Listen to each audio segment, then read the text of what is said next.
everyone for your prayers and support during this whole journey, and we're excited to tell you all about it. So, starting off with the facts of the trip, which most of you should know, but we went to Zambia for a full month. We started out in the city of Luangwa.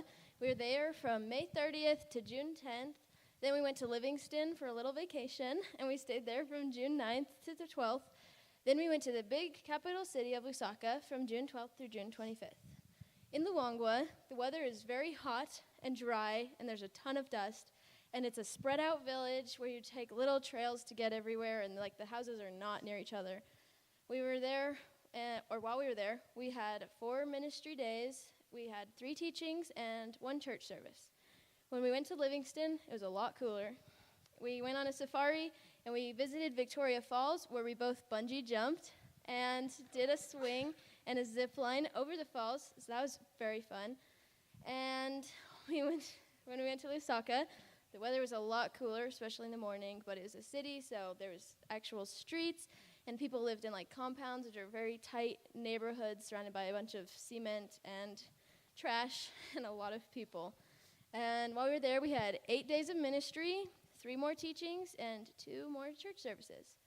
Katie and I are both on different ministry teams in Luangwa and in Lusaka, so all of our experiences are very different from each other, but it is exciting that we have multiple stories to tell each other also. So,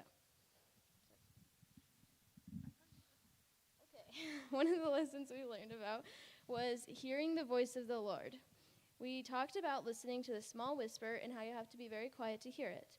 You have to have a very close relationship with someone if you're going to be able to recognize their voice. So, same with Jesus. You have to have a close relationship with Jesus if you're going to recognize his voice as he is trying to tell you things. Okay, so now that we've kind of given an overview of what our trip looked like as a whole, we're going to dive into some stories from some of our ministry days. So I'm going to start with a story from one of our ministry days in Luangwa. Every day before we left the property, we would split up into our ministry groups and do these things called treasure hunts, which is not what it sounds like. It's actually where we sit in a circle in prayer and just sit and ask the Lord to reveal something to us that we should be looking for while we're out in ministry. So the first couple of days when we did this, it felt a little strange to me because I have never had the Holy Spirit show me something visual in my mind, or if I did, I just dismissed it as my own imagination. So it felt a little strange to just sit in silence for 30 minutes, and there would be random people telling you the car fender, an old car, or the color green, and you're just there. So that was interesting. Most of the days I saw nothing, but sometimes I would see numerous things, but I would mainly keep it to myself just because I didn't know if it was my own thoughts or something from the Lord. And it was also just a way to discern if it actually meant anything. So sometimes I wouldn't share it with my group, and I would just go out, and if I saw it, I would be like, okay, that was probably from the Lord because, But the last day of ministry in Luangwa, I decided to share what I saw with the 2 other people in my group. And so I told them about blue flowers, which it's winter in Africa right now, so you barely see any flowers in general, let alone blue ones. So I was like, that's what I saw. I know it's random, but I felt like I should have said it out loud. So I shared that with my team members, and we went out into the village. We started talking to 2 ladies who apparently knew one of our translators named Rabsum. He was a character.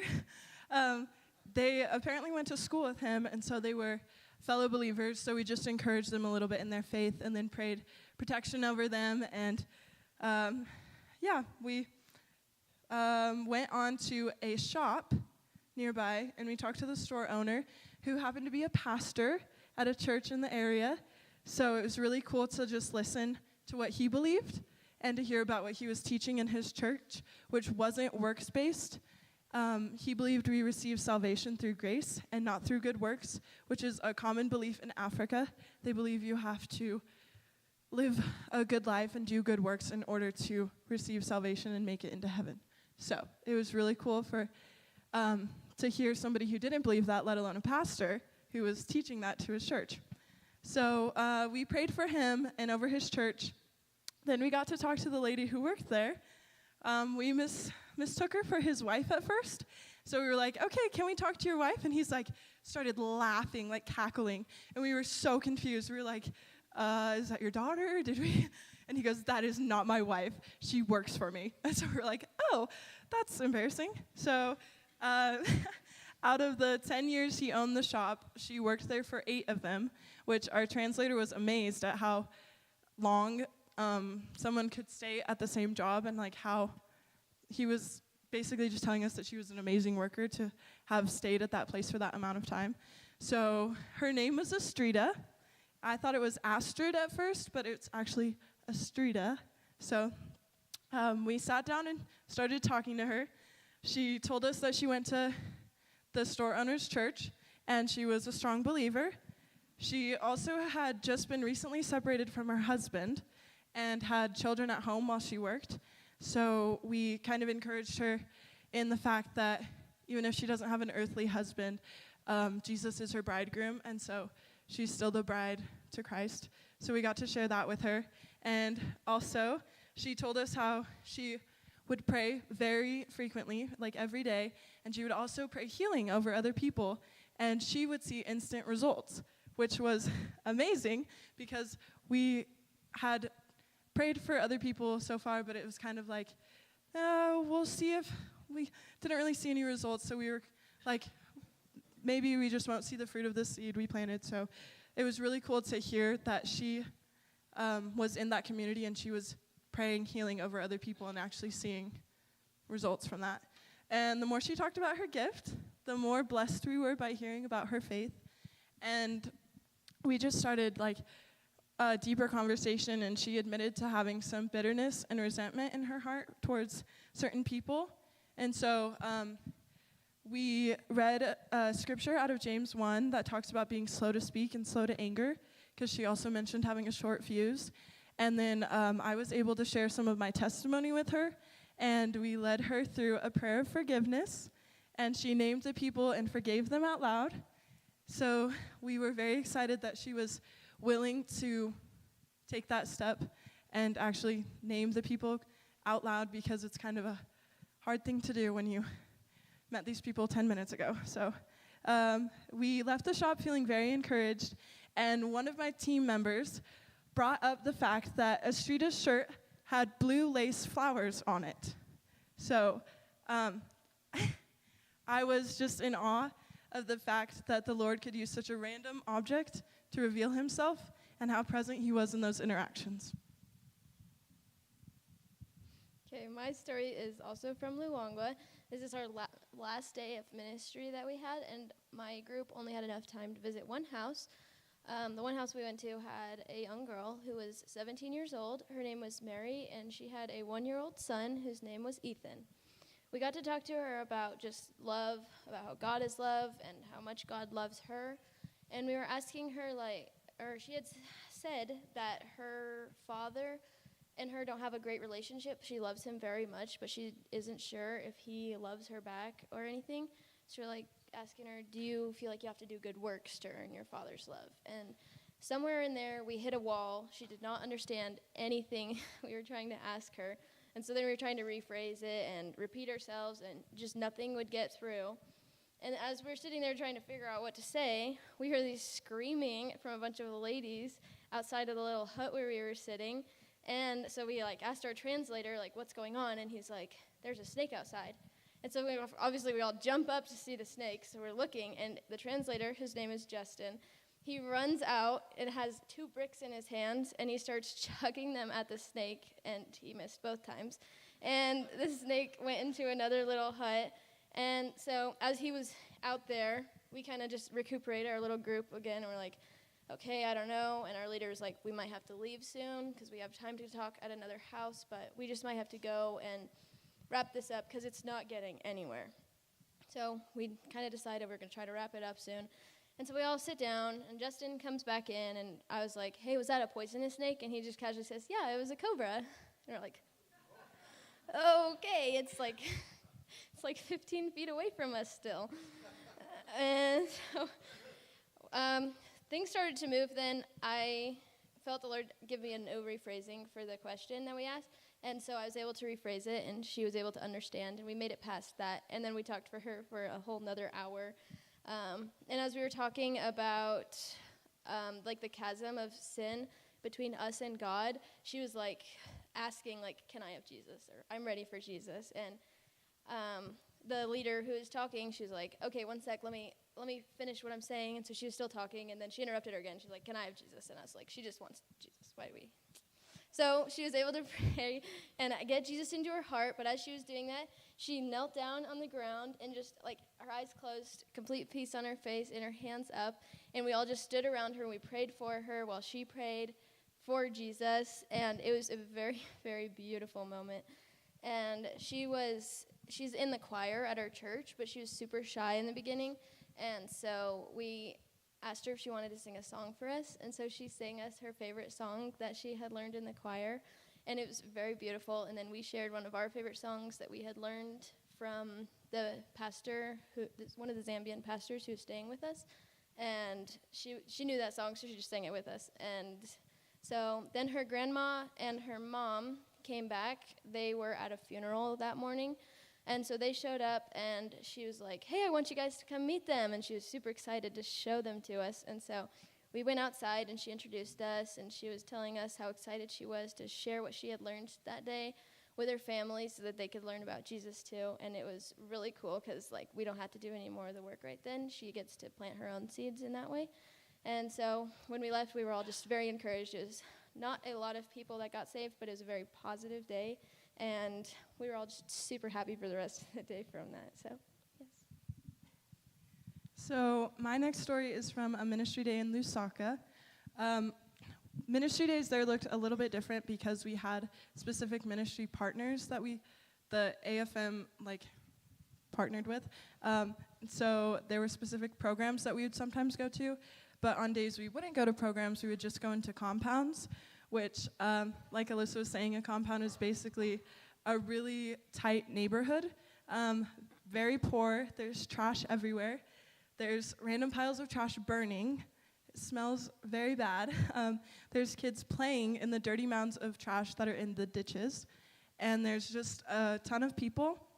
And the houses are super close together that it feels like you're walking in a maze of dirty hallways, and you have to dodge the clotheslines that are hanging clothes and drying, and so it's a lot to go into.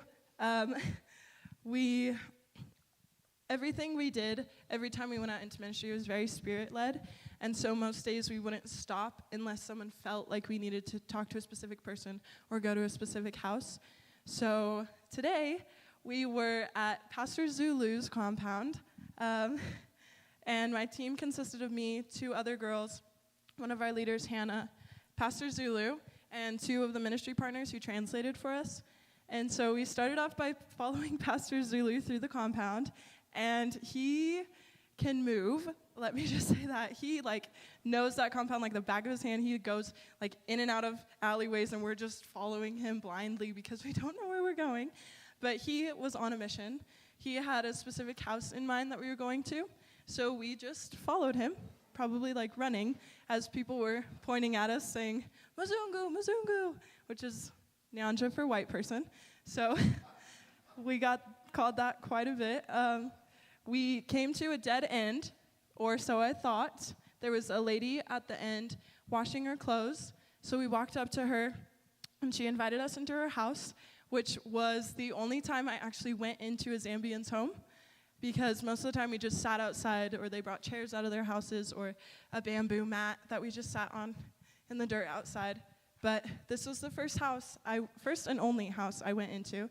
So we went in and sat on her couches, and we kind of introduced ourselves and got to know each other a little bit. And then she told us that she had been praying that we would come and visit her, and then we walked up. So that was really cool to see that happen. And she actually was visited by people from the 2-week team a week before we had gone there. And so when they came, they prayed healing over her, and her sight was completely restored. So she shared her testimony of that with us, and she was just so joyful and so happy, and she was like looking at us. It was just, you could tell that she could actually see you, and when she looked at you and when you talked, it wasn't like just searching for a sound, like she was actually looking at you. And so Pastor Zulu explained how we were just checking in on her because it had been about a week since the last team came and visited her. So she just explained how God had been working in her life since the healing, and explained a little bit of her life to us.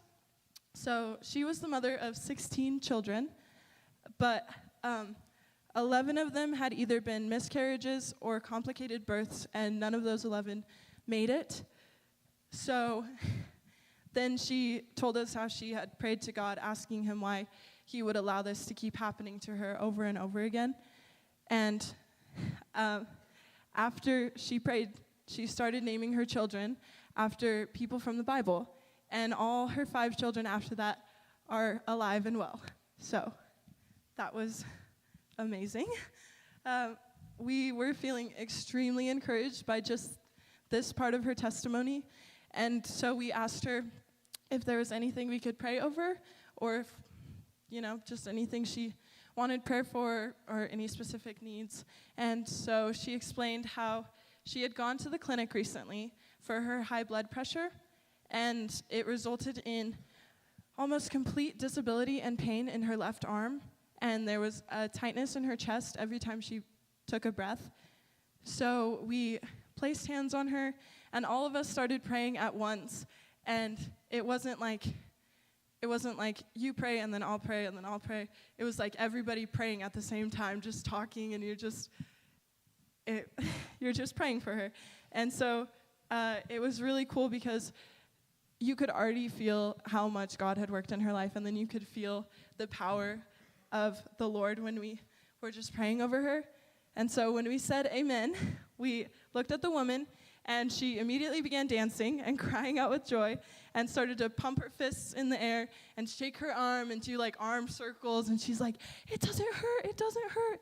She's like, I can move. She started jumping around, and I was just in awe. I was just standing there with my jaw dropped. I was like, she could not even move her arm. Like, we had to shake her hand so carefully, and we shook her right hand, so I guess we didn't shake that arm, but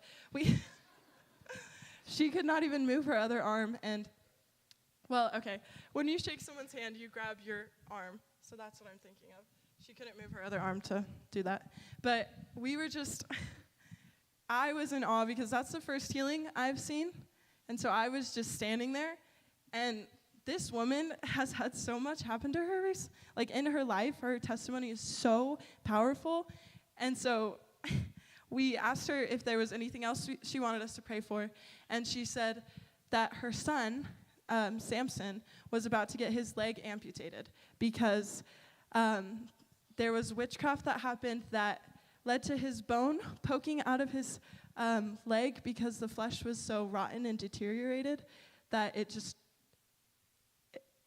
was poking out of his leg. And so he was about to have to get his leg amputated. But Samson wasn't there with us. He was in a different city, miles away. But the lady said, "I know that if we pray for him now, I have faith he will be healed, even though he's not here." So we prayed for him because we were so encouraged by her. It was just such a beautiful thing, and her faith was so firmly planted in the Lord. So we gave her a group hug after praying, did a couple joyful dances, and continued on. I was crying by this point because I just couldn't stop replaying the instantaneous joy she felt when she received healing, and it was just such a beautiful moment. And so we kept going. This day was well into the trip. This was maybe the 3rd or 4th day into ministry in Lusaka, so we only had a couple days of ministry left. And so we had prayed healing over other people, but like I said, you couldn't tell if their reactions were genuine because the Zambian culture doesn't want to embarrass you because you came all the way from America and you spent time talking to them. So if you pray healing over them, they're going to say, oh, yeah, I feel better, just not to embarrass you because they don't want to bring you shame for praying over them and nothing happened. But this woman, her reaction was so genuine. It was like you had no doubt in your mind that she had been healed. And so we walked to the next house, and, well, all of this happened in about 15 minutes with that lady. So we just, it was insane how quickly the Lord can work. So we started to walk to another house, navigating our way through the maze of alleys again, and we made it to this house that had 5 ladies and all of their babies, and they welcomed us to sit down with them. So we began to tell them about Jesus, and maybe a couple minutes into the conversation, an older lady walked out of the house and joined us, but she had a limp, a very obvious limp, and struggled to sit down on the curb with us. So by the end of our conversation with the other ladies, we had all 5 of them receive Christ, and which is amazing, and we were just so happy for them that they actually wanted to receive the salvation that we had talked about. And so then we turned to the older lady who was kind of sitting off to the side and asked her about her foot. She explained that it had felt like piercing pain up from the bottom of her heel through her leg, and every time she took a step, it would shoot pain up through her leg. And so Pastor Zulu explained to us how this is a common sign of witchcraft because people can curse something, and it's very easy to step on that, and then you receive pain. And so we began to pray again, but this time I wasn't touching her foot. I was holding her hand. And so we started praying. Pastor Zulu is very passionate when he prays, and it gets a little intense sometimes. So he repeatedly says, "In the name of Jesus Christ." But he's not saying it, he's yelling it. So we're all praying, and he's praying stuff, he's, talking to God, and then he'll, out of nowhere just start, yelling, "In the name of Jesus Christ." And it, I'm focused on what I'm praying, and so then he yells that, and it scares me a little bit. And so I was like, if I can get scared and I'm praying for this woman, how does the demons or the witchcraft, how does the, evil feel, Which, yeah. After we were done praying, the lady would not let go of my hand. In fact, she tightened her grip a little more. And we asked her how she felt. And she looked at me, and then she began to stomp her foot and laugh each time she stomped it. Over and over again, she showed us not only how she could put weight on it, but she could physically, stomp her foot on the ground with no pain. So she thanked us and walked back inside with no limp, and it was just, I'm still in awe of the fact that I not only witnessed healing for the first time, but saw 2 in a row, and it's probably one of my most memorable days of ministry, just because of how amazing it was to just be witness to that. So, yes. My story from a compound is kind of similar, but not as crazy as Katie's. We started out with a house. Our first house, there was not that much that went on. And so when we finished talking to them, we moved on, and we were walking, and this lady called out. She's like, "Hi," and we're like, "Hey," and she's like, How are you doing?" And we're like, "We're good. How are you?" And she's like, "I'm not good." And we're like, "Okay." So we walked over there to see what she was talking about. And she was telling us how she has a pain in her side, and so she can't twist, and she's had it for 3 weeks, and she can't go to work because of it, so she just sits at home and does laundry and stuff. So we ended up in her neighbor's house, and there's 10 to 15 women all sitting in there. And so we kind of shared a little bit about Jesus, but there were, at least the grandma that lived there, she's a very firm believer. And so once we were like, "Okay, we can pray for you guys because There's this girl who had like a swollen cheek because she had a toothache, and it was like literally this big on her face. And there's a woman who had like stomach pain, and I feel like there's somebody else. But anyways, so the grandma was like, yeah, you guys can pray for them, but we were like, okay, but you got to remember, it's not because it's us white people praying for you. It's like only God can heal you, and he might not. And she's like, I know, but we can all pray together. So we're like, great. So we prayed for the girl with the toothache.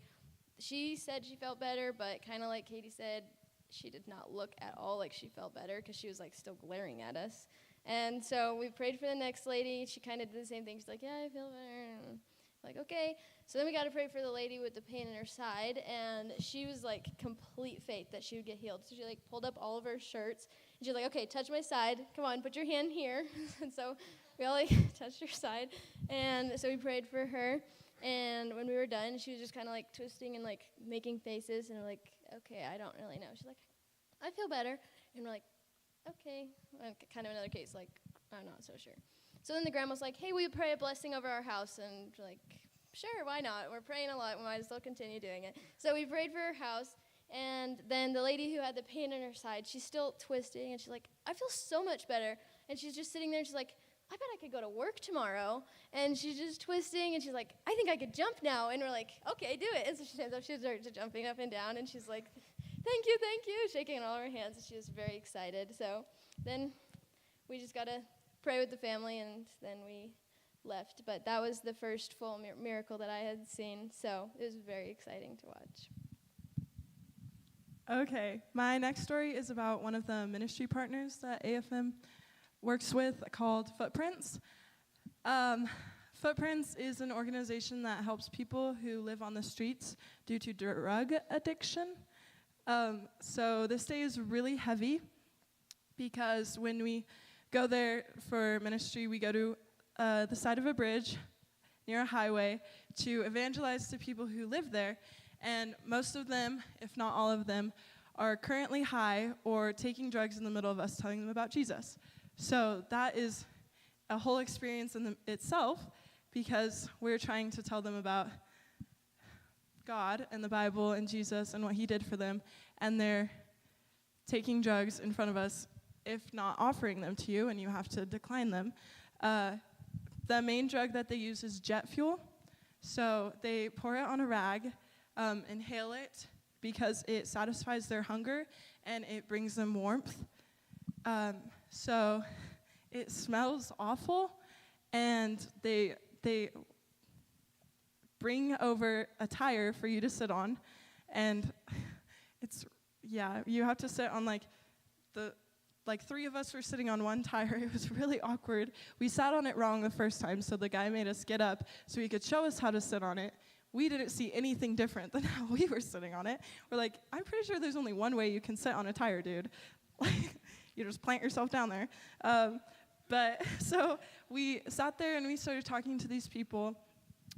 Most of the people who are in that location are around our age.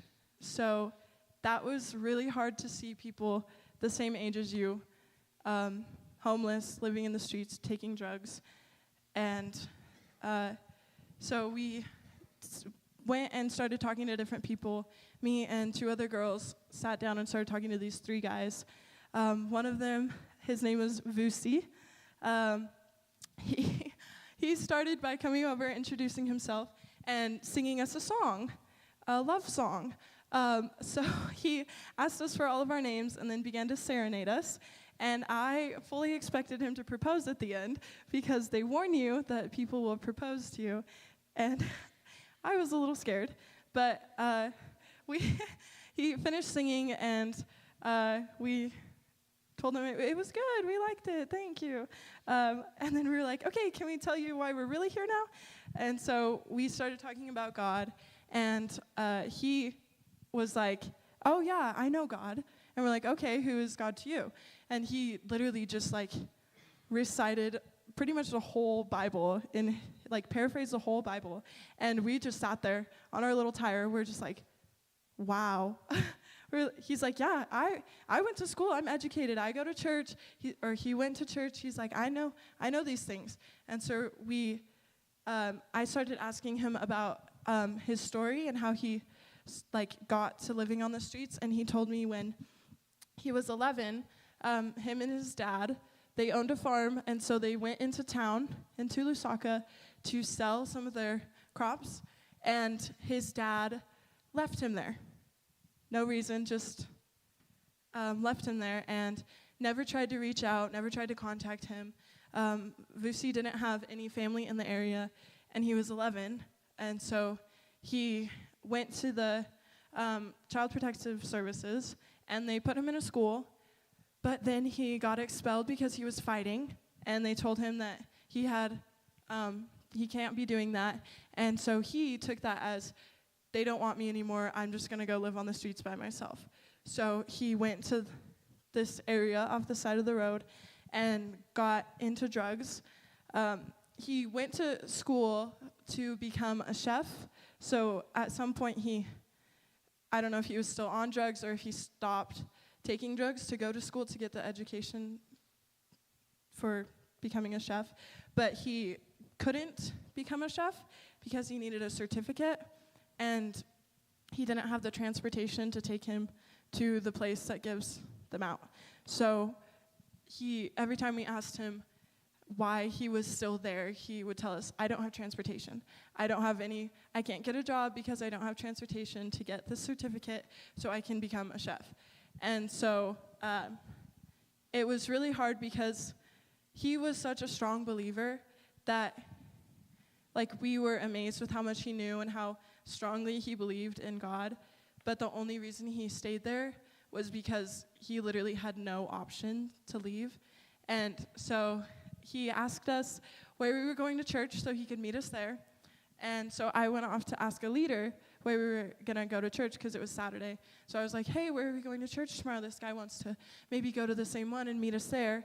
And so I talked to them, went back to the guy, and he was gone. So I asked the other girls, I said, hey, where did Vusi go? And they pointed off in the field, and he was out there taking drugs. So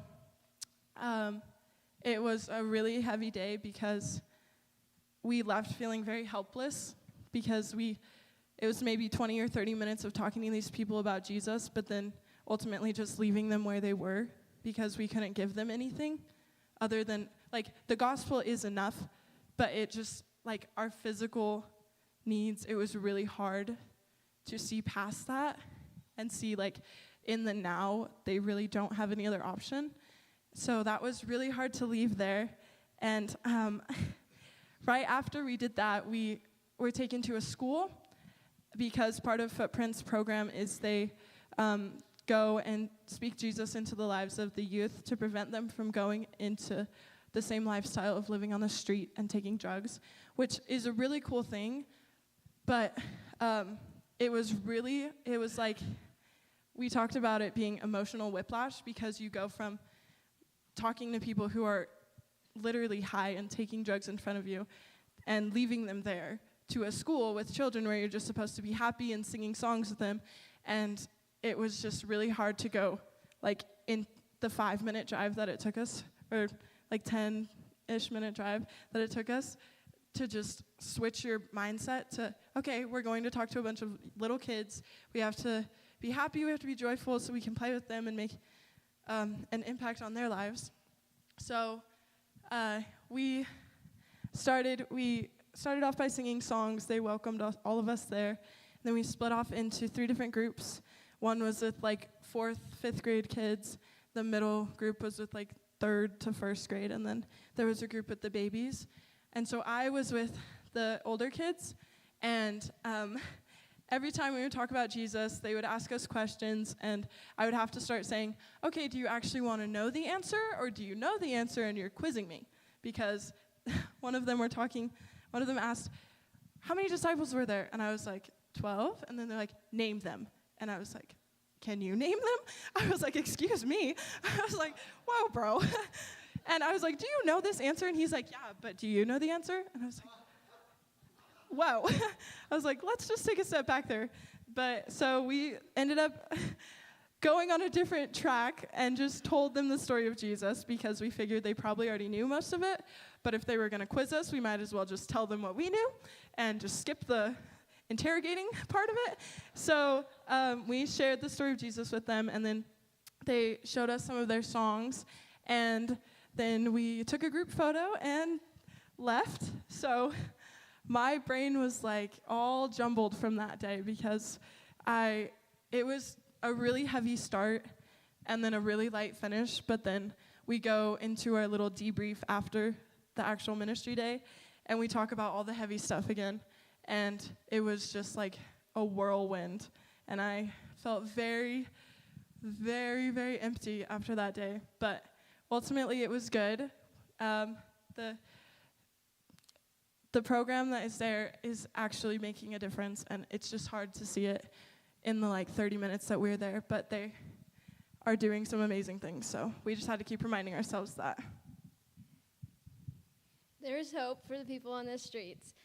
We both got to visit a place called Insansa, which is a boys' home, and the boys can choose to go there, so they don't always choose because they have to stop drugs to go there, but they get there, and then they have lodging, and if they don't already have education provided for them, then they get free education there, and it has a church there. It's led by a pastor, so they all get to learn about Jesus.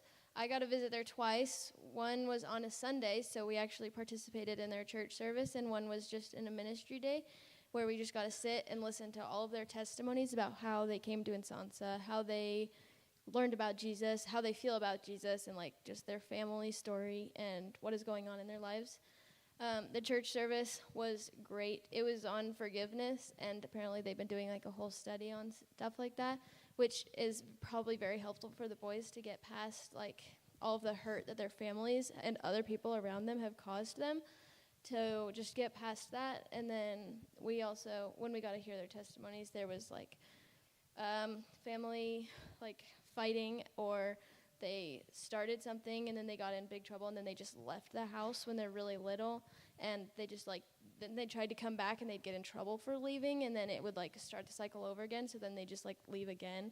But a lot of them are Christian, and you could see when we were doing worship the joy on their face as they all worship the Lord, and you could just, it was encouraging to know that there's hope. I went to Insansa before Footprints, but to know that they have that opportunity. And both days we had this prayer session where they're here's prayer points. We're just all gonna be quiet or not be quiet, praying out loud. We're all just gonna pray to Jesus on the same prayer point. But they've bought a new property that is bigger, and they have been praying for funds and resources to build a boys and a girls home. So they'll be able to take girls off the streets too, and the girls on the streets all are abused by the guys, and a lot of them are pregnant by the time they're 15. And so then they have children too, and they're on drugs. And so just the girls' home is a major prayer point to get the girls off the streets as well. So we got to pray for them, but also if all of you will continue to pray for Insansa for the resources and the money. And also, if you feel like donating, you can find them on Instagram and contact them or something. But yeah, so we got to be encouraged by the after Footprints section. On a lighter note, the next story I'm going to share is from one of the partners called Crown of Life, which is a school. We got to go and sit in the classrooms with the kids and help teach them, which I don't know how many of you know this, but Alyssa and I are very fond of children, and so that was a very good day for us. We split up into younger kids, babies, and then second, third, fourth, fifth-ish graders. They're all different ages, but they're all categorized into those grade levels. So I, again, was with the older kids, just because most of the girls who go on the trips are babies, I want to hold a baby, which, I am too, obviously, because the children are adorable. But I was yeah, sure, I'll go with the older kids because they can hold a conversation. And they kind of understand English because they've been in school long enough. So I got to sit in this 5th grade classroom. It was me and 2 of our other team members. And I found out afterwards that I was the only one who actually kept teaching them. They the other two both just like started talking about America or playing games with them or like letting them draw or play with their hair. And I was like, you guys didn't keep the lesson going on long division? I was like, what are you doing? They're in school. And so they were laughing at me because every time somebody wanted to know something about America, I would say, finish your long division problem and then we can talk. And so they would get, some of the kids did end up leaving my table to go to the more fun tables. But a lot of the children stayed there because they did actually want help with their math. So that was really cool. It tested my math abilities because it's been a long time since I've done long division. And they had the times tables up on the wall. And so I'd be like, okay, how many times does 7 go into 61? And then they'd tell me, yes, it does. 63. Point proven. And I would say, how many times does 7 go into 63? And then they'd tell me the answer, and I'd be like, yes, good job. So it was, I probably wasn't the best helper for that specific lesson, but then after all of my little children at my table finished their math problems, they started asking me questions. They asked me how many names I had, and I was like, 3. And they were like, oh, really? I have 5. And I'm like, okay. I'm like, okay. And then they tell me what they were, and the names there are really funny because you either get one that's like very like African, or you'd get one that's like Joe. And you're like, oh, Joe? And they're like, yeah. So, and some of the names are really cool too. Like when we were in Luangwa, I met a girl, and her name was Praise. And I was like, oh, wow, that's a really cool name. Or like Blessing or Gift.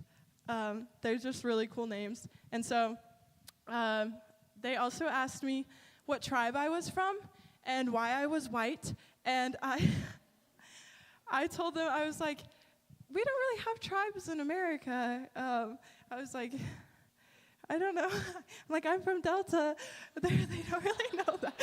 So then they were like, for the why are you white question, I was like, I don't really know what to tell you. And so I said, I was like, well, we're all created in the image of God, and so we're all his children. It doesn't matter for why, or the skin color, like our skin color doesn't really matter. And they were like, that didn't answer our question. And I was like, next question, anybody, please give me something else to talk about.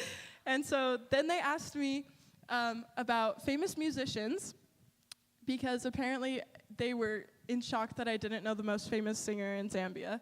And so I told them, I didn't want to tell them like some random pop singer, like Taylor Swift. So I told them, they said, who's your favorite, or who's one of your favorite musicians? So I was like, okay, I'm going to throw a little Jesus in here. I was like, Brandon Lake.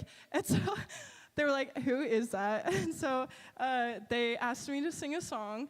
And so I got to sing them Some of Gratitude, and they all just like stared at me blankly until I was done.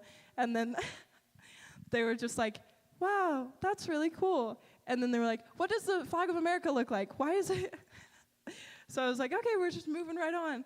But they explained to me what their flag meant, and I explained what our flag looked like. I drew a lion for them, and then they all felt the need to copy my lion drawing because they thought it was amazing, which I can tell you it was not. It was like a circle, maybe some whiskers, the little squiggle of the mane. They were like, wow, this is really good. And then they passed the paper around and each draw it. And I'm like, no. I'm like, you guys have fun with that. But I also got my hair, it was in a bun. I got it torn out of the bun so that they could play with my hair. And accidentally informed a child that probably is going to be searching for the rest of her life. She asked me how I get my hair so long and soft, and I looked her dead in the eyes without any hesitation and said, rosemary shampoo. And so I was like, I really hope that one of our teams comes back here, because if this is the only interaction she has with a white person, and she's on the hunt for rosemary shampoo the rest of her life, I was like, I feel awful, because right after that we had to leave. Yeah, that was my day at the school. The teacher told me to come back and gave me a hug, and the kids said that I should come back and teach her, so. The end. My story is a little more serious than Katie's. One of, I don't know, maybe the third day of ministry in Lusaka, I visited a jail, so that was interesting. We went in, and there was 3 different groups of people you could talk to. There was a cell full of all the men, and a cell full of all the women, which happens to only be 1 woman at the time, and then all of the officers. So our big group split up into 3 little groups, and my group ended up in the cell with the men, and there was 8 of them in a small, dark room with a window like this big, and that's all the light they had. And so it smelled like 8 men had been living in there for a couple days, and it was a little intimidating. They had been in there for various reasons, like one had stolen a phone, a couple of them had gotten drunk and been in fights, and then one of them, his own parents turned him into the jail. They're like, okay, you deal with our child. And one of the guys was in debt because his company got sued or something for something, and so he was in debt for that. So he wasn't able to pay it off. So we just started talking to them, kind of getting to know them a little bit. And one of the girls on my team, whose name was Alyssa, got to share her testimony of somebody she knew who had done all the same things and had been in jail multiple times, but he had heard about Jesus in one of the jails, and he was supposed to stay there for 5 years, but he got released very quickly because he had completely changed his life, and Jesus had totally grabbed a hold of him. And so then he went home, and he got to share the stories and just be an encouragement to the people around him too. And so she was sharing how God can save you and completely change your life. Sometimes he'll get you out of jail. He might not take you out of jail, but that he is one of the strongest Christians that she has ever met. And one of the other girls on our team then went through the whole gospel for them, starting in how there's no sin in the world. God created us without sin, but then we sinned, and so then Jesus had to come to save us from sin, and just kind of how he did that and how you can get that in your heart, explain salvation too.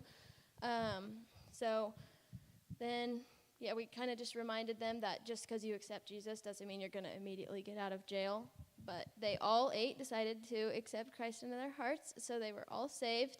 And then they prayed for Jesus to come in their hearts, and then we prayed for all of them, for all their prayer requests. And another time that I felt like the Lord was telling me something, I got to read from John 8 about the adulteress who was that was with Jesus, and the Pharisees wanted to stone her, but then Jesus was saying, let you who are without sin throw the first stone or something. And but then at the end he tells her, go and sin no more. So that was the main point. But to say okay, now that you have Jesus, you got to live like you have Jesus. Go and sin no more.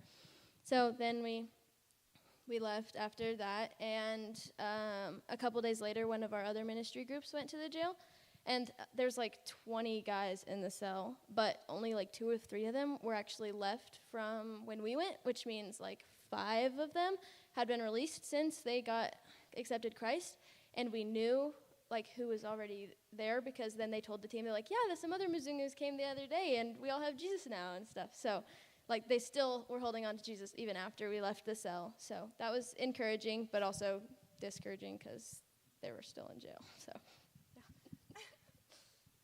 yeah. Okay, the next couple of stories are not from ministry days. They're special. So I woke up like I did every day, except today, that day was a little different. I woke up to an envelope under a door that had been slid under in the middle of the night by some of our leaders, and I opened it to find out that it was an invitation to a wedding. And at first, I saw it and thought, so 2 of our leaders are engaged, and I was like, shut up, they invited me to their wedding, they barely even know me. I was so excited.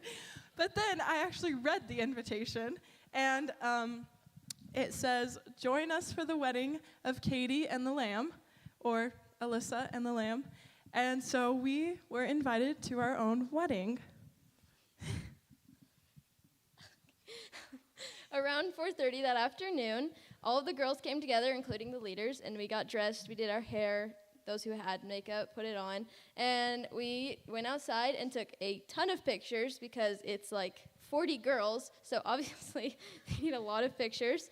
So we took a ton. And then we went to the fellowship hall, which is where we had a big table set up for us. And we all had our own seats. And at each seat, there was a cup, a plate for food and drink, obviously, a blank card for vows, a rose, and then a card with a personalized message that had a Bible verse at the top, and then a message that the Lord, like, specifically told to the leaders. Like, they prayed about it, and the Lord was like, okay, for Alyssa, I want you to say this verse, and I want you to write this down. And for Katie, this is a different verse and a different message, but it's made just for Katie. And so getting to read that and getting, like, almost like God, like, really telling you things, and mine was super encouraging personally because it was things I had been wrestling with over the last couple of weeks. And so getting it, like, confirmation, just, like, positive things that he had to say about me was, like, super great for me. Then we made little mocktails for our drinks, and we had dinner, which is the same meal we had pretty much every single day, with rice, chicken, except this day we had coleslaw instead of vegetables, and then we had soup and shima, which is like Play-Doh Delicious. that looks like mashed potatoes. And so then several of the leaders shared like little messages that had to do with like being the bride of Christ and just stories, some little stories from the Bible. Then we all had communion. So the whole trip, the whole entire month, we didn't take communion at church. And this was actually, it was the like third to last day we were actually there. And it was the first time we were taking communion. And they had told us that, like, they had baked a loaf of bread. Was it a loaf? It doesn't really matter. And then they had juice for us to drink. And so they told us not, like, communion is a very sacred thing and a very special thing between you and God. And so they told us, if you don't feel like completely ready to take communion on your own and have that intimate conversation with God, then come talk to one of the leaders. And because we don't want you just taking communion because everyone else is, we want you to actually see the significance and what it means and the value behind it. So that was a really, really special moment. We each, for those of us that did take communion, we each took our little piece of bread and our juice, and we went and sat all over the room, and we just sat there and prayed and just talked to God. And we, for me at least, it was like, it finally like hit me what he actually did for us on the cross. And so I was weeping. Luckily, I was not one of the girls who had makeup, so my weeping was good. It was just a really special time. And then after communion, after communion, we wrote vows because we were getting married. So we wrote vows to God, to Jesus. And it was just a really special moment because none of us had brought like anything to dinner because we thought it was just dinner, you know? Like, we knew it was a wedding, but we didn't really know what that meant. And so for me, it was really cool to see all of us running back to our rooms. Most of us were crying still, and we were just running back to grab our little pen bag and our Bibles so we could be ready to write these vows. And it was just really special because it's basically just like you're writing a commitment to God. And it's just very, very personal, very intimate. And yeah, that was that. Then we had ice cream sundaes and a dance party. The next day, after an awesome, awesome month of growing in our faith, we had the option to get baptized, whether we had or already, like, get rebaptized for both of us because we've already been baptized.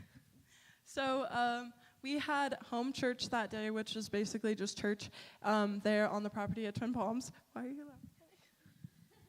Sorry. And so some of our leaders talked, and they didn't talk about baptism, but they talked about the old versus the new covenant, and then they touched on it. They were like, everybody has the opportunity to get baptized tonight if they want to.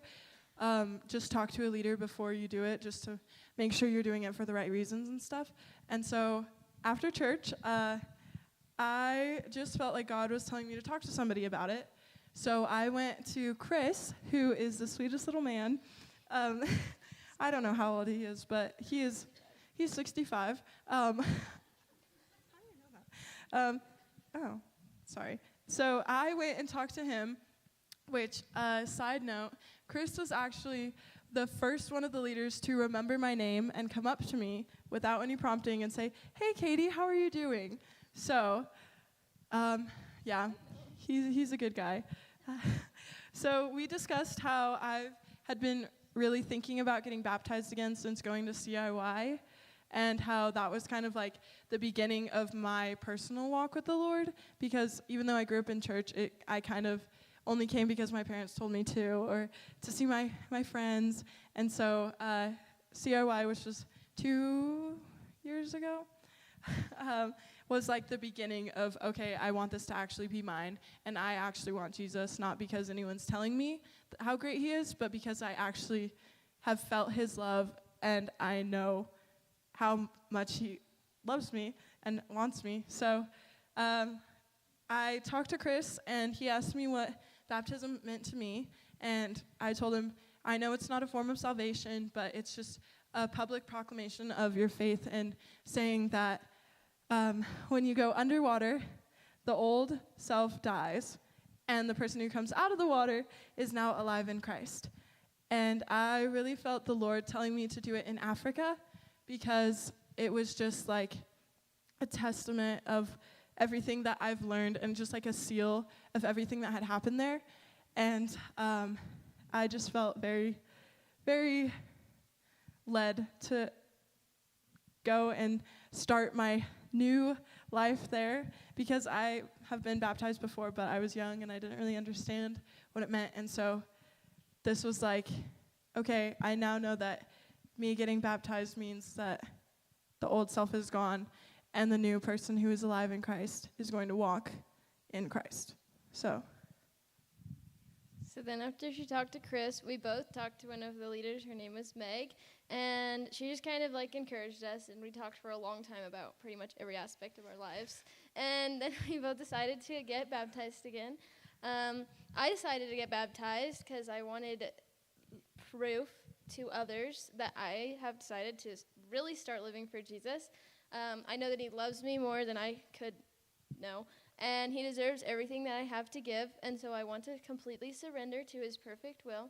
And so I didn't really want to get baptized because it was cold that day, and being wet and being out in the cold is cold. So, but that's not the reason to get baptized. So I got baptized as a show of that I am, like, my life has changed. Like, I feel, as John was talking in the sermon about having peace, I feel like I've had the most peace since those couple of days than I have in my entire life. So, yes, that is why we got baptized. Now, we're going to show y'all pictures. Yay. And this is going to be an interesting slideshow because you guys get a narration of every picture that we show you. And just to let you know, though, most of them aren't serious because we don't have a lot of ministry pictures because we did not have our phones in ministry, and that would be really disrespectful to be like, hey, you met Jesus, selfie. No. So most of the pictures are us just like around the house and stuff, but experiences, and they're all very fun. So.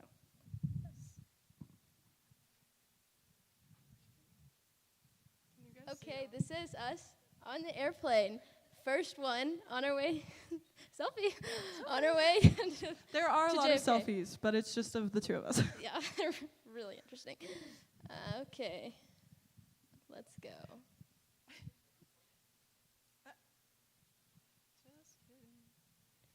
The button does not like me today. It didn't work earlier. That either. is still us on a plane. Moral of the month, pretty much, the story of our lives. Oh, there we go. Okay, this is us. When we landed in the JFK airport, we texted our parents and said, we saw the Statue of Liberty, and that's the only one we saw.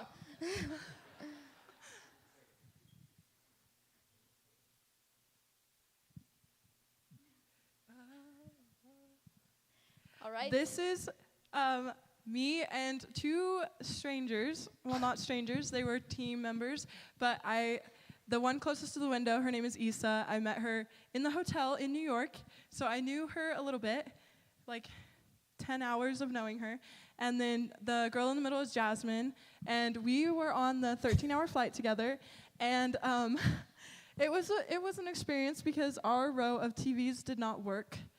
So we talked to each other, we read. I slept like 8 of the 13 hours, so that was nice. But yes, those are my little people. This is a really bad picture of the clouds. I was like, oh my gosh, we're like halfway into this flight, let me take a picture. But I was on the aisle, so I put my phone, and instead of leaning across the two other people who had been with me for like 7 hours already, I decided to zoom in, and so it's a really high quality photo of some really flat clouds. This is also another plane photo that I took. Actually, I didn't take it. I handed it to Issa, who was sitting by the window, so it would actually be good. This is us landing in Africa. Yes. This is the sunset. This is like the first one on our drive to Luangwa, maybe, and these are palm trees. This is me braiding Alyssa's hair, which happened very frequently on this trip because I don't know how many of you know this, but her sister is like any trip we go on with the youth group is the braider. And like, so Alyssa didn't have a braider, and she was like, Katie, will you braid my hair? That's how she said it every single time she wanted me to braid her hair. So this is me braiding her hair. This was only like the second day. And that's how happy she is to braid my hair.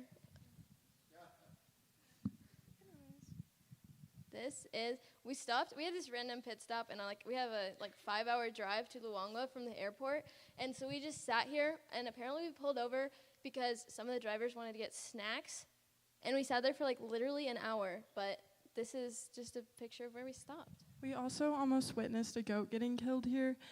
We looked out the window. And there's this guy who hoisted the goat up on his shoulders and was holding him by his legs, and we're like, oh my goodness, are we gonna see this thing get murdered? And the goat was screaming. We're like, oh no, we can't even look away. The windows are everywhere. It's like a fishbowl. Anyway, we did not see the goat get killed. He went around behind a building. This is a lovely picture. I said, Katie, smile, and this is what we got. This is after one of the ministry days, so she looks as tired and happy as she did after every ministry day. This is me. This little baby's name is Francis. He lived in the house 10 feet from our dining hall. So I visited him a couple of times. He's 1 year old, and he giggles a lot, and he's super adorable. This is me getting my hair braided. So the first night after ministry, we went outside and there were kids everywhere, and they kind of every night they would just flood onto the property. And so we were all, at that point, it was only a couple days in, we weren't completely exhausted, and we were already smelly and dirty, so we were like, let's go play with the children. And so we went over there, we started playing games, and then they if they see you have hair long enough to braid, they will pull you down, sit you down, take out whatever hairstyle you had in, and braid your hair. And so the girl in the yellow headband, she started braiding my hair, then the other two girls came, but they were just tying my hair in knots. So the girl in the yellow headband was like, no, let me braid her hair. And so she shoved them away, which I felt bad. I was like, it's fine, my hair is fine. But she braided it a lot of times and then braided the braids into a braid. And it was beautiful. This is another one of those cases of children with random names. His sister had this super long name that started with a G, but I cannot remember it because it was some African name. But then this kid's name was just Jeff, and I thought that was really funny. This is some kind of circle game where they literally went around and would be okay, and they'd sing a name, and they'd be now you stand up, and then that person would stand up, and then they'd go to the next person, and they say their name, and they'd be stand up, and then they would go around, and then they would go around again to have them sit back down. but they didn't know any of the white people's names, so they'd be like, Mzungu, stand up. And they just go around it. Everybody had the same name. That is also my hair, braided into a braid. This is me with a little girl. I don't remember her name because she jumped on me at the last minute before they were leaving, which, by the way, unless you specifically tell them goodbye, they will not leave. They will, like, we had children running and, like, attacking us with hugs. Like, you'd see one person run up and hug you, and then you'd have, like, 5 other kids on you, and then someone would jump on your stomach, then someone would jump on your back, and you're, like, falling over, and they just, like, don't let go of you until you're like, okay, goodbye, go home, we'll see you tomorrow. So. Which they didn't understand because they didn't know any English. Yeah. Oh, this is the dance. They just ran around in a circle, and they were singing a song, but this is after the stand-up, sit-down game. Yes. You can see Katie dancing, so make sure to focus for her. I was not dancing. Oh, it's okay. This is Katie getting her hair washed because we did not have showers at all in Luangwa. So we had to bucket shower if you were lucky, where you just stand in a shower, basically wash your arms and legs. But this is how we cleaned our hair. And this is Taylor doing a lovely job. I tried to clean her hair once, and I got fired halfway through, and somebody else finished it. That's how you tell the story. Yeah, and this is me getting my hair done. Katie's a great picture taker, so. I was dripping water in her eyes the whole time. Yeah, and inside my ear. This is our eating hall. This is our lovely backs, and we're eating apples and sandwiches and chips, because that's what we ate for lunch every single day. Peanut butter and jelly, an apple, some chips. Sometimes there was a banana or an orange, but rarely. This is pretty much it. Yes. Am I supposed to talk now? This is one of the places we went to in Luangwa. It was a church, but they were having like a women's retreat there when we showed up, so it was mostly just women there, and we went there before we went out into our smaller groups for ministry. So they sang some songs with us, and we sat under this little hut thing. Yep. These are some children, and we think this is after our first ministry day, but we were like waiting in the shade under a tree for the rest of our groups to show up, but then they just like come and stare at you because, well, you're white and they don't understand what that means. This is our little team. Massive team. Massive team. There is a total of 40 actual team members. So there's 36 girls and 4 boys. And then we had 6 girl leaders and 2 boy leaders. So this is us before church on Sunday in Luangwa. Yes. This is us on our walk to church. Somehow we managed to gather children just on the way to church, and so they're all just following us everywhere. And they grab your hands, and their hands are all hot and sweaty, and then they let go, and you can see the brown sweat from their hands. This was church. It was called Church Under the Tree because we did church under a tree.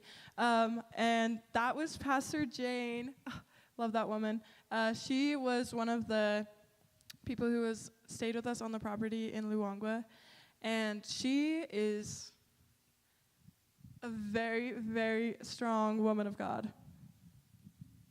And her husband's name is Urim, and he makes the best food in the entire world. Yes. This is another picture of us under the tree. Notice Alyssa's back. Notice my back. Yes. We got to visit the Luangwa River that evening, and you go down this like super steep hill, and then all of this is just dry because it's the dry seasons. But like when it's the rainy season, the river is like way closer. But we just finally made down the hill. There's me, there's Katie. This is one of the leaders. She tripped over a hole and fell over twice, and it was very entertaining to watch.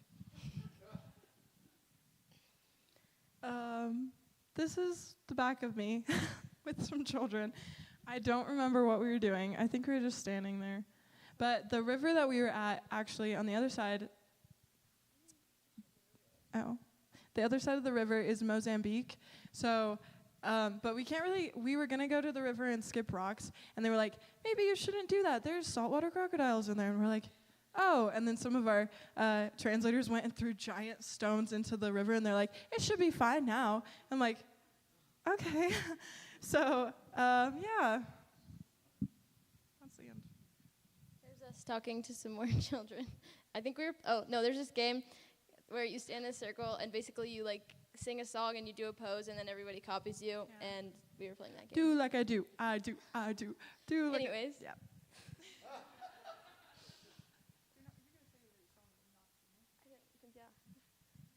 This is us trying to leave. These children, they just like live nearby, so they all like congregated by us, but then us trying to leave, there's like always a trail of people behind you.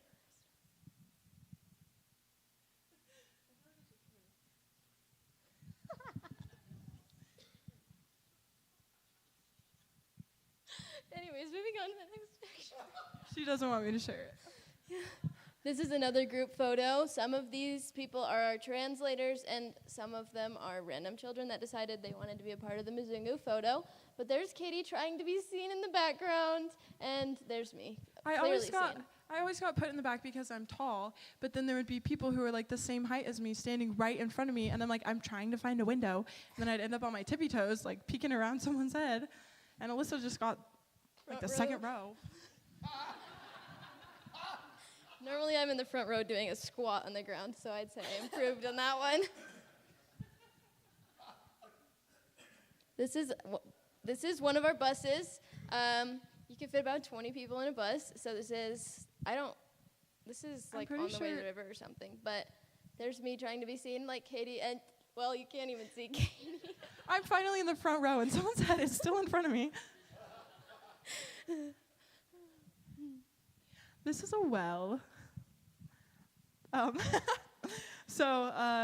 They would have a well for every, maybe 10 houses in the village because they're so spread out. And so everyone would come here to get their water. These girls were trying to do an exercise run along with several other people. And there's a video somewhere, but there's 10 people in our group running around this dirt lot, and there's 50 children running in the circle with them, trying to keep up to their pace. So this is them getting ready to go on a run, and all these children are ready to participate. Uh-oh. Oh, can you pause it, please? Wait, what is this? Pause it. This is a bat. Okay, so right outside our Luangwa girls' room, there's this bat that decides to fly right in front of the door every single night. This night, there happened to be two, and I happened to have my camera sticking out, and you can see them, dive bombing. One went over the door, and they, almost crashed with each other, because one was going this way and one went this way. But I thought they were going to make it in the doors. So then, if the video was playing sound, they would be screaming and slamming of doors, and we're not going to play with sound. So. This night, I was fighting for my life. I was trying to go to the bathroom. There was no toilet paper. So I ran to the dining hall to get toilet paper. I come back. There's two bats. I'm standing there having to go to the bathroom so bad, holding toilet paper in my arms, trying to time it right where I don't get whacked in the face by a bat. And then and Alyssa's just standing there taking pictures and recording and laughing as I'm... She did not get whacked. That was the only reason I was recording, so that if she did, I would have proof. But no.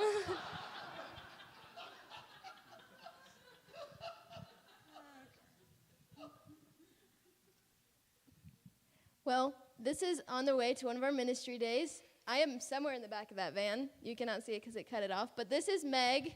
She is the lady who talked to us. She baptized us. Yes, she's the one who baptized both of us. So, yes. Okay. Next picture.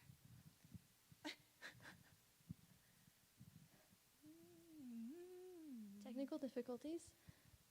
Oh, there's the full picture. I'm right there. Yes. Thank you. All right, these are some children that were standing by a gate, and we walked through it, and they were excited to see us. This is my view from quiet time in the morning. We would always wake up, get ready for the day, and then go and sit out and spend some time with the Lord. And so I was sitting on the edge of the girls' building, and I look up which, by the way, every single sunrise and sunset is like the most vividly bright red or bright orange colors you've like ever seen. Like literally, this skirt is pretty close to the colors of the sunset every night. And it was like, so I just looked up, and this photo has not been edited. It's It looks better on a TV than it does on the projection. It does look better on the TV. Anyways, this is Katie playing a volleyball game. She's quite photogenic, as you can see. This was like 2 games into it. Can I add that? This is her whole team doing the whole clappy thing you do when you play volleyball. I'm pretty sure my team won the volleyball tournament, so. It did not. Mine did. No, it didn't. Yeah. No, it didn't. Your team left. Anyways, this is my team. We decided to pray before we played, and we won 3 games in a row after that. So, which won the volleyball tournament? I don't think so. Anyways, this is a bunch of us. These are some of our translators. This is Justin. He was my translator. And there's me. Yes, and we were taking a picture because we could. Aw, these are hats that the people, these are our team members in hats. After we went to Church Under the Tree, some of the people who lived in the village were like, hey, well, okay, so when we were at church, some of our team members, some of the guys, actually all 4 of them, what am I talking about, went and spoke and like said a little word or shared something from scripture. And so they were like, wow, we feel really blessed by you guys being here. Can we give you a gift? And they were like, you want to give all like 40 of them a gift? And they were like, yeah, sure, we'll make them hats. So they hand wove these hats for us. All 40, and then they made another 8 for the leaders. So this is us with our hats. This is my amazing selfie skills. And the next one is Katie's amazing selfie skills. This is a 0.5. Yes. Okay. This is Justin again. He is our favorite translator. We sat and talked to him for like literally hours, multiple days. This is Francis. He decided the last day to hang out with us. We told them, we're like, okay, hey, we're going to take a funny picture now. And we're like, okay, smolder. They did not know what a smolder was. So I explained what a smolder was to Justin. He didn't smolder. And Francis said he knew what a smolder was. Yeah, I was like, do you know what a smolder is? He's like, yeah, I got this. It goes. The peace sign is also their favorite pose to do. Like you say, funny picture, and they go, and you say, okay, serious one. Okay. This would be a lot better with sound. This is one of the songs we got to learn and dance moves. This guy in the middle, his name is Charles, and he's like shorter than me, which is impressive. And he is quite full of energy, and he loves to sing, and so he's like always leading some kind of singing circle. When we were in the bus coming back from ministry one day, he would always lead us in songs, and one of them, we were blowing trumpets, and he said, if you are not blowing a trumpet, you are a child of the devil. So all of us got our trumpets up real quickly after that. We're still dancing. Okay, that's really sad. Anyways, this is another song. So this one needs sound to be funny. But so they're all singing a song, and slowly all the translators come in. It's like a 2.5-minute video. But like 1 minute in, one of the translators, whose name is Hillary, we will see him soon, he sticks his head right in front of my camera and starts screaming the lyrics. And it's just very funny. I don't know how soon it is, though. I really want it. I think it's soon. I think it's soon. Anyways. Also, his last name, Hillary's last name, was Nyanja for elephant, so we would just call him Hillary Elephant. Hillary Elephant, but can't remember what that actually is. Yeah, we can't remember his actual last name. Oh, it's coming. It's really funny. Yes, What sound? Aww. It was so close. It was right there. Anyway, this is our room. Oh. It's like 1 minute in. Yes. Wait, this is where we were a second ago. Just wait.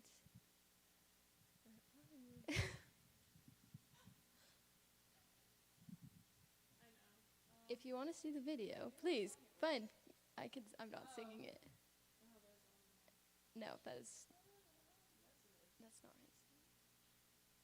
There he is. And he starts screaming at us. And later we're like, what are you doing? And he was like, I wanted you guys to sing along. And we're all the Mzungus are standing there like, just trying to get a video of the translators because this was our very last night with them. So, yes. Okay, you can continue now. That was the funny part. This is our room in Luangwa. We were very excited to have beds because our expectations for Luangwa was like, we're going to be sleeping on the ground. I honestly thought we would be sleeping in huts, which I was like, I did not even know what I was thinking. This was our room. This is Katie's bed. This is my bed. We got to sleep right next to each other because we didn't see each other any other time of the day except for dinner. Yes. We were on our bus ride back to Lusaka, 5 hours, and fun fact about me, peanut butter and jelly is one of the few smells that I can instantly want to throw up to when I'm in a car. And they decided to have Grand Central peanut butter and jelly station in my lap, so they made everybody sandwiches for the whole bus right in front of me. And I was already car sick because I'm not by a window, so it was a very pleasant experience. This is a volleyball at Twin Palms, which is in Lusaka. When we were here, before we went to Livingston, they had the 2-week team, our month team, an 8-week team, and then leadership. And so they did a volleyball tournament. They took the best 6 players from each group. And for some weird reason, Alyssa and I were not in those top 6.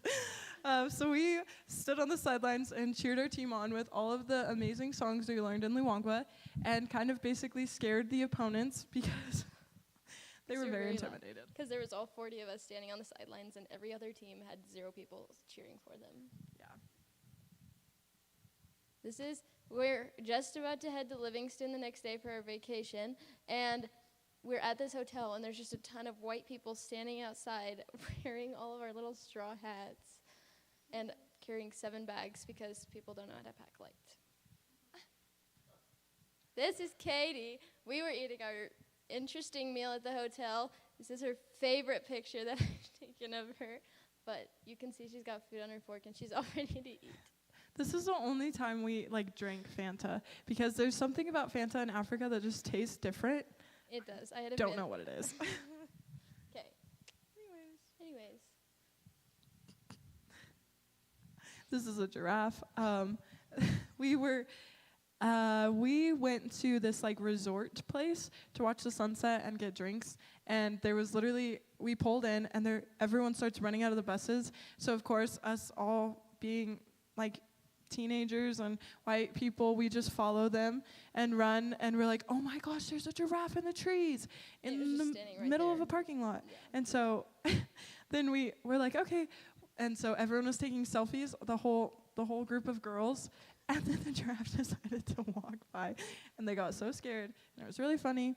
And then, yeah. This is me with a zebra. The lighting is a little sad, but it's 4 feet. Anyways, there's 2 just standing there, just like the giraffe, just hanging out. Yeah. This is me getting eaten by a hippo. Okay, Alyssa goes, oh my gosh, look, a hippo. Take a picture of me. I did not force her to do this. She requested it. I'm just that good at posing pictures, and I'm photogenic like Katie. This is the sunset that we went to see.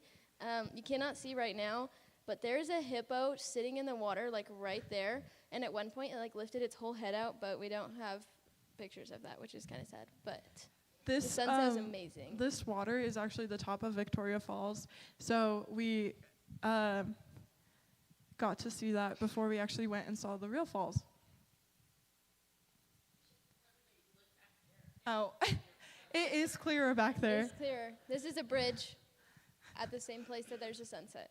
And people did not understand that the more people you add on it, the heavier it gets. And so at one point, it started to sink, and people all ran off scared because they didn't understand that it's floating. And when you put 40 people out there, and then they'd all stand in one corner too, and the whole thing would be and then they'd all run to the other side, like a cartoon movie. This is some kind of river. I forgot what river it was, but this is on my drive on the way to The safari. Zambezi River. Yeah, look at me get that off the top of my head. This is a common sign around the area. Elephant crossing. That surprised me. These ones we can go a little bit faster on because animals are pretty obvious. This is not animals. This is Katie and I got split up for our safari day, so I went to safari, she went to Victoria Falls, and then vice versa the next day. So this is the group of girls I went with. So, yes. This is the other safari people, and this is the vehicle. There's 9 seats, 3 for each row. Yeah. This is the building and the entrance, but this, kind of hard to see, but it's a giant elephant skull. Would you like? That's an impala. Yep, kind of like an antelope in Yeah. Colorado. These are little guineas. They're scary looking birds when you look close up because they just look all fluffy and black and white and spotted, and then their faces are blue with red eyes. More impalas. Large herd. This is a Cape buffalo, an old one. They stay in the river far away from land when they get old. We call it their little retirement home because then the lions can't catch them because they won't swim across the river. This is a random bird I saw on a tree. I don't know anything about it. That's a crocodile. I'm explaining her pictures, so you guys have to bear with me. That's a hippo. Hippo was laying down, then he sat up and sat there for a second, then he stood up, and then he turned all the way around and fell back over and went right back to sleep. This is an elephant flapping its ear. This is another elephant. There's a little baby, and the lighting's kind of hard, but his trunk is sticking out trying to get his palms. It's really cute. That is called the Jesus bird. So they call it the Jesus bird because it walks on water. It really walks on the vegetation that is floating in the water, but that's its name. These are 2 hippos I saw. They were not fighting. They just happened to open their mouths at the exact same time and tilt their heads. So it looks like there was a big hippo fight, but they're both yawning. This is my favorite picture. This is a little baby elephant who ran right across the road in front of us. This is another elephant picture. Elephants are very, very common. This is an elephant body decaying remains. This is part of the skin left over. This is massive bone. This is one of the ribs, and then this is the skull and the jawbone, and you can see just random pieces scattered, and they eat, I think it's eucalyptus or something, because only giraffes and koalas can eat that, and then it kills the elephant in less than 6 hours, and then they just fall over dead, and then the animals eat it. That's a warthog. Boomba. The whole entire safari trip, our guide kept saying the names of animals, and then we'd be like, what is that? And he'd tell us the Lion King name for it, and we're like, oh, you mean a warthog. Yeah. These are giraffes. Yep. These are 2 giraffes that there was 4 giraffes total when I went, and these 2 refused to come out, so they're just staring at us from a distance, and the other 2 giraffes just walked out and then just posed for us, so that was the other 2. That's a jackal. There's 2, and they're just sitting around in the shade. Is there more warthogs? This is another elephant. I believe this is the one that charged my vehicle. They ran right at the end and almost hit it. If the safari person driving hadn't actually started moving, we probably would have been knocked over if that elephant wouldn't have hit us. Also, fun fact, another big one walked by and crop dusted us at one point, and everybody, I didn't smell it, luckily, but everybody else in my vehicle was like, that's the worst smelling fart I've ever smelled. These are kudu that, yeah. Yep. This is a monkey. I don't know what type of monkey it is, but it was exciting. More buffaloes. Oh, buffalo. This is the baboon sitting in a tree eating whatever baboons eat. These are more baboons. Monkeys. This one's like, I don't know, a teenager, and then this one was a baby, and then it just sat down and like was like holding it, and they were just sitting there snuggling for a second. That's a mongoose. Yes, didn't expect to see that. One person, we did not see, most of these safari pictures are Alyssa's because I was in the middle row in the middle seat, so my photos are not that great. But we saw a mongoose run in front of our little truck, and one of the guys in our vans was like, oh, is that a mongoose? I love mongoose. And he told us like specific type of mongoose, and we're like, okay, and kept driving. That's a crocodile. These are Nile monitor lizards. This one is little, but this one is really long. This is an elephant. He's got a little stick in his trunk, which is kind of hard to see, but he was like waving it around, like hitting the grass with it and just like playing with it. Giant. It was one of the biggest elephants I saw too. Those are elephants playing in the water. More elephants. This baby was the smallest baby I saw the whole trip, but he just sat down, and then he sat there for a while, then he tried to stand up, and it took him a minute. Still wobbly. More elephants. This is far off, like, there's like two different pictures, but like on this side there's a ton of elephants, this side there's a ton of elephants. Like total, I could probably see like 100 elephants at a time, which is crazy. This is more elephants. Crocodile staring right at us. More elephants. Oh, look, more elephants. More elephants. Look at how tiny that baby is. This is a spoonbill eating what spoonbills eat. Hippos. There was 6, and they were all just sleeping, and they were there for, like, they didn't move the whole time we were there. Oh, there's more elephants off in the distance. More elephants. More baby elephants. These ones had all just taken a bath. The 2 little ones, you can see they're all wet. These ones were all taking a drink of water. Lots of elephant pictures, in case you couldn't tell it. Oh, this is the massive elephant that was playing with water and the stick. And then he came up, and he was massive. This is a bird that's not waterproof, so when they get wet, they have to stand in the sun and dry their feathers. This is the African fishing eagle. This bird is on their flag, which I learned at the school. They told me they were like, our flag has an eagle on it. I was like, oh, we have an eagle in America too. Yeah. It's their national bird. This is another monkey picture. This is my picture.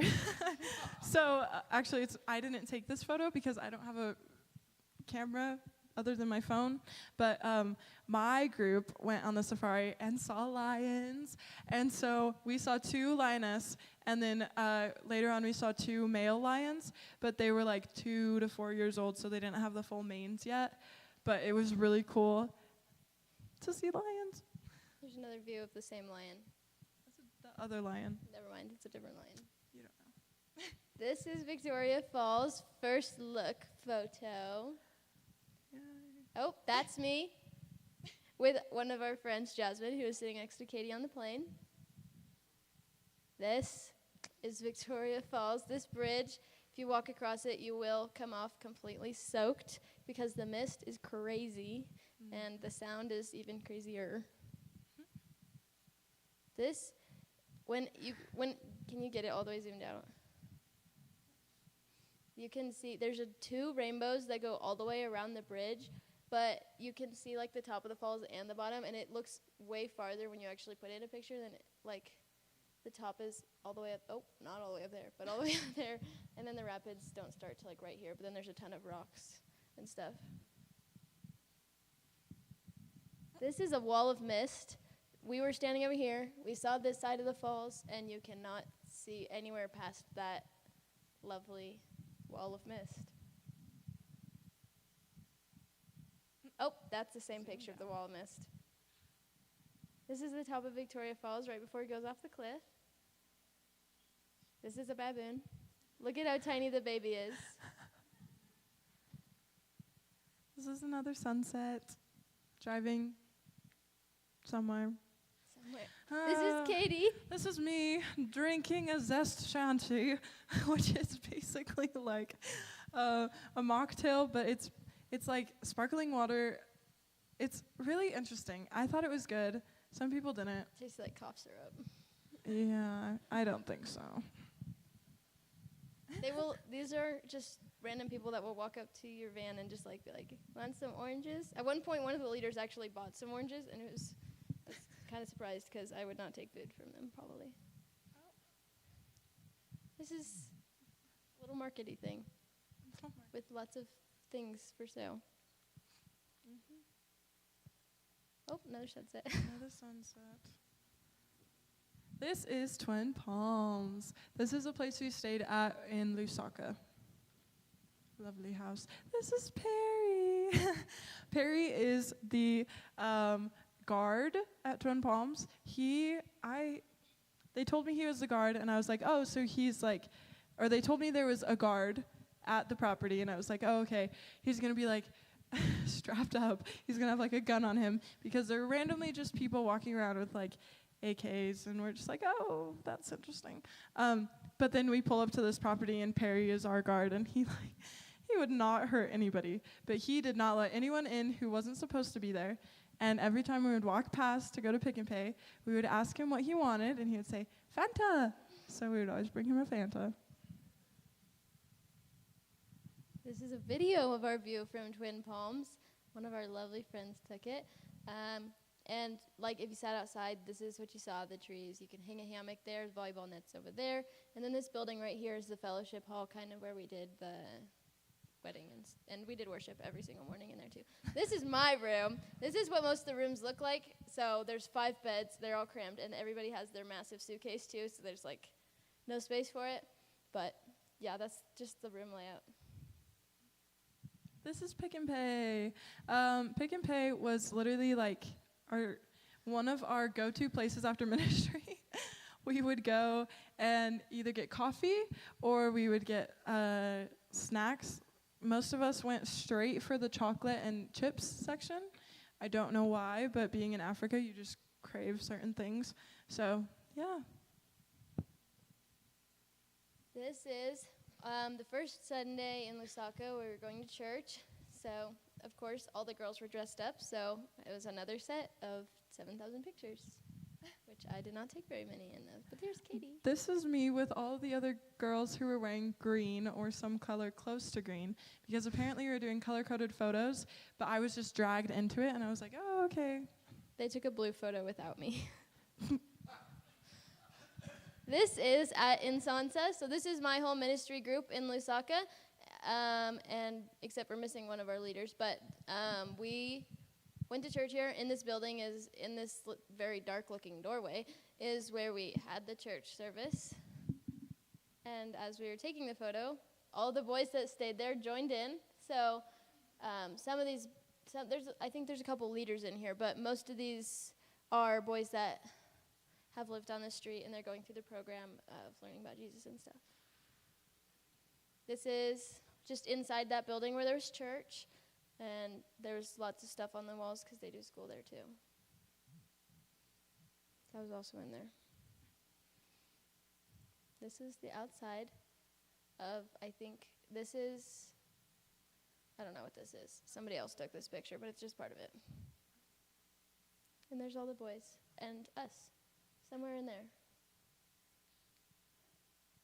This is us at the mall, the first Sunday we were in Lusaka after church.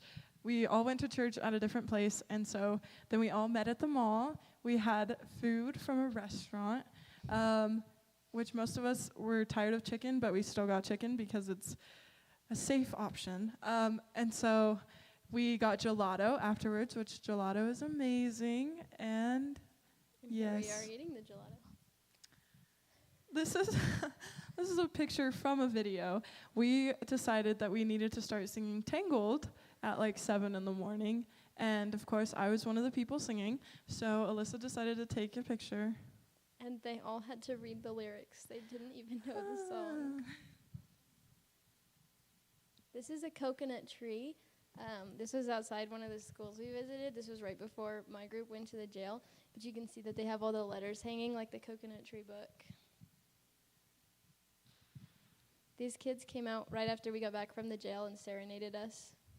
And it was like, you're welcome here, or something. This is a selfie with Perry and Joshua after we got them Fanta. But Perry put his away, so you didn't have his in the picture. He's pretending to hold it. He's pretending to hold it. This is me on my birthday. This little girl's name is Margaret. We were besties. This was the day that I got to go to Crown of Life, which is a school. And my group basically just played with the kids, and we had like rotations that ended because there was too many children to actually rotate them. So my group played like sharks and minnows for an hour straight, and it was great. By the way, these are not easy to run in, so I did not do very well. This is another picture of two girls who wanted a picture with a Mzungu, so took a picture with them. We were leaving ministry one day, and all these children had followed us around the entire day, and honestly kind of been in the way of every ministry project we were part of. But here they all are waving goodbye. This is me getting my hair done because, like Katie said, I need a braider. For her wedding. This is us getting ready for the wedding. Actually, took 2 braiders this time. This is a picture of me, Alyssa, and a girl named Madison. She is hilarious. She's the best southern little accent. And She does. So sweet. I talk in a southern accent for fun. And I met people who are actually from the South and actually talk in southern accents. And I was like, why are you still talking like that? But that's literally how they talk, and I just thought it was the sweetest little thing. So yeah. This is my ministry group. All the girls, we decided to take a picture. So that is all the girls in my ministry team in Lusaka. This is me and my roommates from Twin Palms. So there's Jasmine, and then me, and then Walker, Kaylin, and Taylor. They are the sweetest girls, and every night we would have little roomie talks. Yes. This is me and Ashlyn. Sorry, I didn't see it. A very nice picture. Ashlyn is like our bestie from Lusaka. We kind of hung out with her a lot, actually from the whole trip. Yeah. This is my picture with Ashlyn. Katie was lovely with her camera angles. And she was taking all of our pictures. And so this next one is what we both found on our phones after we went through all of our pictures. But here's some of our fun ones. This is us showing off our wedding rings. Yes. Which they did not provide. We already had them from CIY. This is us looking cool. We were trying to come up with poses because literally every single girl does the same exact pose in all of their photos. So we were trying to be different, and it was a lot. We have this amazing photo, which took several tries of landing on our feet on the rocks because we weren't wearing any shoes. Yeah. Oh, this is the little table they had set up for us for our wedding. So it has the roses and then our special personalized messages and then our blank sheet for vows. And yes. This was the whole table of girls, and the power was out. So we have these little dangly solar-powered lights and candles, but the power's out pretty much every single night when we actually needed the lights, and it'd be on in the afternoon when we didn't. Or in the middle of the night. There's one night the power turned on and everybody was asleep, but everybody left their light switch on, and so the power turned on at like 2 o'clock in the morning, and everybody was awake. This is Alyssa and I, cute little selfie of us with our roses, which Alyssa's rose smells literally so good. And it still does. Yeah, I pressed it, so it's in my phone. This is a beautiful photo of us. Another beautiful selfie. We can move on from that one. Oh, I meant to take that picture out. It's the exact same one as previously. This is the market. So basically you would walk in like this little hut, and there'd be a million things, and then you'd walk into another hut, and there'd be the same million things, maybe a little different, but there was always a wonderful story of how it was made. Or not imported or made. from China. So, yes, these were hanging in the ceilings, and yeah. Here's another picture. You can see all of the stuff on the tables. It's like in a big circle, but like she said, it's all the same stuff at every single store. This is me after I got baptized, hugging Meg. This is me after I got baptized, hugging Meg. This is us with Meg after we both got baptized in our towels and the cold wind. This is all of the people who got baptized that night.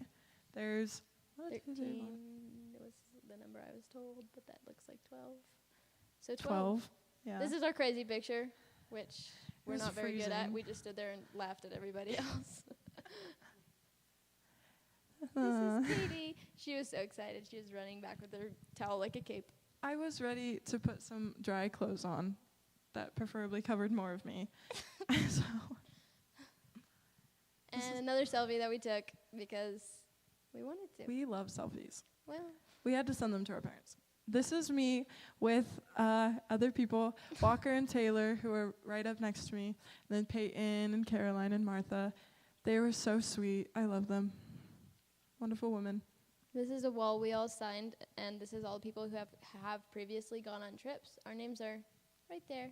Right next to each other. And there's a lot more now, because like we signed ours in the beginning of the line. So there's even more signatures on there than there was when I took this picture. This is us and Chris. Chris is a sweet old man that I talked to before getting baptized. He is A sweet old man. wonderful. Finally on our way home. Oh, just kidding. This is part of our 29 hours in the Kenyan airport. We found some great seats, and we were watching a movie. Yes. This is Katie's picture. This is my beautiful photo of, okay, I was in the window seat, so I really don't have an excuse. But this is the USA, finally, after like 70-something hours of travel. That is New York. Woot woot. What part of that is New York? The land. Look straight from the little whatever it's called. Okay, whatever. it's good enough. Yeah. This we got delayed at the leaving Washington D.C. and we were trying to make it to Dallas, so we didn't miss our next flight. But we sat in the airplane for like an hour, and this is Katie staring longingly out the airplane window, hoping Also, she was we boarded at 4:30. The coffee shops opened at 4. Or they were supposed to. So I went to Dunkin', which was right there next to our gate, and I ordered something, and she said, "We only have espresso and milk. Is that okay?" And I said, "Sure." And so she gives me my coffee, and I start drinking it. I'm like, "This is fine, it's coffee." And so then I go and sit down. Like maybe 5 minutes later, I turn around. There's a long line of people, and they put the donuts out now, and they're actually making real drinks. And I was like, why? So we did not eat breakfast that day. We had Pringles and pistachios. This is Washington, D.C. This is the Washington Monument. yes, this is the Lincoln Memorial, and then somewhere over here is the White House. Yeah, I saw it. Katie didn't, so I did, but I don't think it's in this. it is in this picture. You just can't see on the big screen. Anyways, Oh, it's I just straight. nobody cares, Katie. They can't tell. Anyways, it's fine. You're gonna show me later. I think. I think that was the last picture that we had. That's the last Is that it, Dad? picture. That's what I thought. I Okay. believe. Anyways, thank you all for coming and listening to us argue like an old married couple.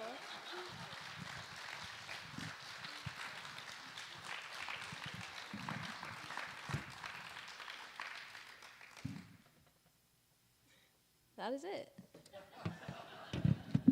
If you want to see bungee jumping or swing or zip line, you have to come talk to us personally because it's on our phones. Please ask Alyssa for her bungee jumping video.